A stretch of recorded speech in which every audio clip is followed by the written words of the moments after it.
आज हम भगवान भोलेनाथ के परम प्रिय दिवस सावन सोमवार सावन महीने में महादेव के व्रत का महत्व, पूजन और कथा के बारे में जानेंगे। सावन का महीना हिंदू सभ्यता में बहुत ही खास होता है। ऐसा माना जाता है कि इस महीने में भगवान भोलेनाथ कैलाश से पृथ्वी की तरफ आते हैं और सावन महीने में सोमवार भगवान भोलेनाथ का परम प्रिय दिवस माना जाता है। और इस महीने में भगवान भोलेनाथ की कृपा से प्रकृति भी अपनी कृपा बरसाती है और साथ ही साथ यह सावन महीना सभी जीवों के लिए कल्याण का भी होता है। और भगवान भोलेनाथ का यह व्रत 3 प्रकार से किया जाता है, इसमें कि पहला होता है सामान्य सोमवार व्रत और दूसरा होता है 16 सोमवार व्रत और जो तीसरा होता है वह होता है सावन सोमवार का व्रत। और इन तीनों ही व्रत के विधि, पूजन, दान आदि का कार्य समान ही होता है।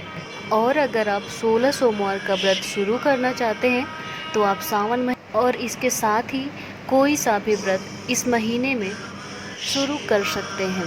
इसका फल अनंत होता है और भगवान भोलेनाथ का यह व्रत कोई भी कर सकता है, चाहे वह अविवाहित कन्या हो।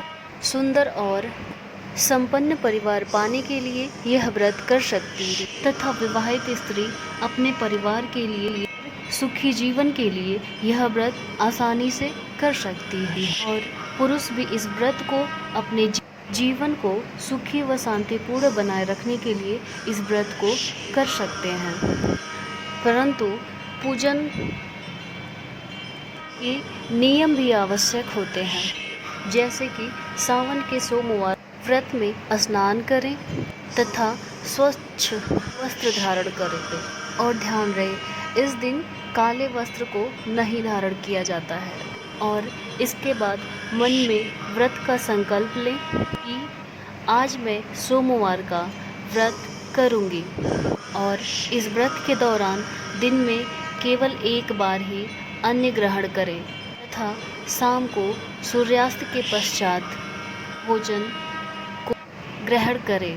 और इसके साथ ही इस व्रत में भोलेनाथ के पूजन का विधान संपन्न करना होता है, ना पूजन का कोई औचित्य नहीं होगा। और साथ ही जब पूजन करने के लिए जाएं तो एक पूजन की थाली तैयार भी कर लें। इस पूजन की थाली में चावल, रोली, हल्दी, धूप बत्ती, कपूर, बेलपत्र, धतूरा और कच्चा दूध और इसके साथ ही दूध से बनी हुई मिठाई अवश्य ही चढ़ाएं भगवान भोलेनाथ को। और भगवान भोलेनाथ को नीले या सफ़ेद फूल ही चढ़ाए जाते हैं। तो इन सभी सामग्री को इकट्ठा करके शिवलिंग की पूजा करें और इसके साथ ही ओम नमः शिवाय का जाप भी करें। तो इस प्रकार भगवान भोलेनाथ का व्रत और पूजन का कार्य संपन्न होता है। और भगवान भोलेनाथ के प्रचलित कथाओं में एक कथा है कि इंसान जैसा करता है वो वैसा ही भरता है।